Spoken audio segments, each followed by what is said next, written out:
grabs it. Right. Lambert, man, sorry to keep talking, but I buy into Lambert in this movie. His physicality is great. It's a little clumsy, which I love. These aren't super. These are not, which I love. We did a final. That's my most popular Final Fight episode is the one with Hayden and Ewan McGregor, by the way, or Obi-Wan and Anakin in Revenge of the Sith. Dude, no matter what you think of the prequels, that's the best fight in any Star Wars movie that's ever been made. When they're swinging, there's an hour documentary about the making of it. Yeah, it's the best lightsaber fight of all Star Wars movies and TV shows ever made. Period. Full stop. Those guys, you think that you're watching it on your DVD player at 2x speed, but it's not. They're just boom, boom, boom, boom, boom, boom, boom. And there's no CGI when they're moving, those swords, man, other than the colors, They're just going at each other. And so that physicality is what makes it the best fight. And that's why this fight here is so good. Because Kurgan, even though he seems insane and dumb, he's not an idiot.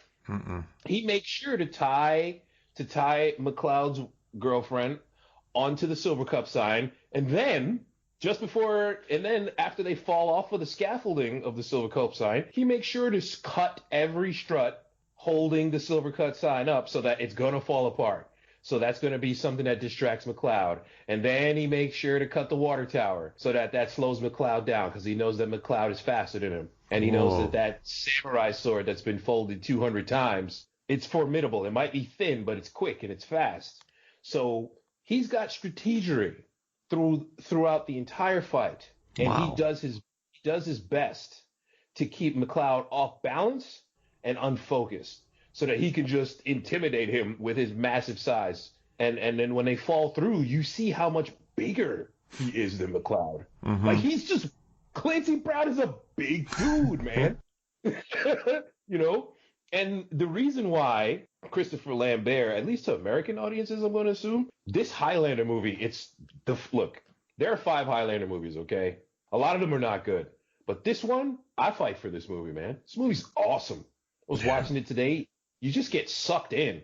And plus, it's got that dirty New York from 1986, where the city is just less than a decade removed from total bankruptcy. And so the town still looks just shitty. And the windows are broken and whatever. And I sell antiques. Like, who's got money to buy an antique, dude? You're in New York in 1986. Are you kidding me? But he pulls it off, man. He pulls it off. He's got the accent from God knows where. He's supposed to be French. It's like, okay, I believe you. He was born in New York. It's just the strangest guy. And every actor gets that one role, they hope. And they will always be they'll always be associated with. This man will be MacLeod forever. Because Fortress, I'm not a guy who likes Christopher Lambert movies, man. Mortal Kombat is hilarious because he has the weird Shang Tsung, you coward. He's got the weird accent. And he punches the thugs when they're in the middle of that fight. He's like, yes!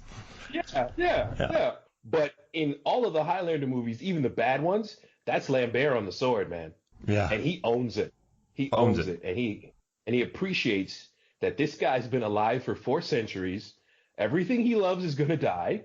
His life is a constant cycle of violence and death. And one day, he's either going to be the last person standing, get old and die, or somebody's going to cut his head off. And wears it on his face. So this is his best role. And it's a great fight. And I think the one point I love is that I get tired of fights where the villain's too cocky. Right. And I know that tells a story where you're cocky and then the person comes back. But it's also refreshing to have a fight where the Kurgan never once is cocky. The Kurgan has a plan. The Kurgan knows, listen, we're the last 2 immortals, presumably. We have been around for thousands, hundreds, whatever the amount of years. We have been around for centuries. Yeah. He never once just takes him lightly. It's cool, never. Right? It's never. And that's refreshing to have, where there's no stupidity in this fight. There's no dumb moves. And they both take each other seriously. And there's a narrative. The close range fight, the water, and then the open space. And then Kurgan goes down like a boss. And there's a heck of a quickening scene to follow. It's the best quickening. It's the best quickening because he gets the wind, the music video shot. There can be only one. And then just shit starts blowing up. Yep. And then he gets the Fantasia demons who envelop him. I know everything. The quickening envelops me. I feel everything. I see I am immortal. You know? Mm-hmm. Yeah. Yeah, this rules, man. This movie makes you want to pick up a broomstick and start just smashing passersby in the head. Beautiful. Well, I want to thank you for joining me, man. And before we get out of here, I just want to check one thing about Russell Mulcahy. I always thought it was Mulcahy. Mulcahy. Oh, yeah, you're right. Man, my words are terrible, Norbert. I don't know what's happening to me. Homunculus? Homunculus. Hyperbole. But I think I might have been on set with Russell. I was a swim coach on Teen Wolf for an episode. Nice. Back in 2011. And he directed a bunch of 2011 episodes. So 1, 2, 3, 4, 5, 6. So nice. I think I think Russell might have been on set with me when I was a swim coach on Teen Wolf for one of the episodes. Dude, I'm just waiting for the book from you, Almost Famous, a Mark Hoffmeyer story. My life standing in the background. Totally. It's going to be mint. You've rubbed shoulders with everyone. That was my first ever extra role. So that was, and nice. I got cast as a featured extra, and so you get a pay bump. And then I was on set as a swim coach, and I don't know what happened, but the AD goes, "Hey, we got a swim coach. Let's just give him some lines." And I had no idea what that meant. And apparently, if I would have gotten that, then I probably would have gotten a SAG card and $3,000 up front, then royalties. And they almost did it, but they're like, "Oh, we just don't have enough time. Let's go." So if I'd have known what that meant, my heart would have been crushed because I would have thought I made it, and then but I didn't know what it meant. So I was like, "That's fine, it's cool."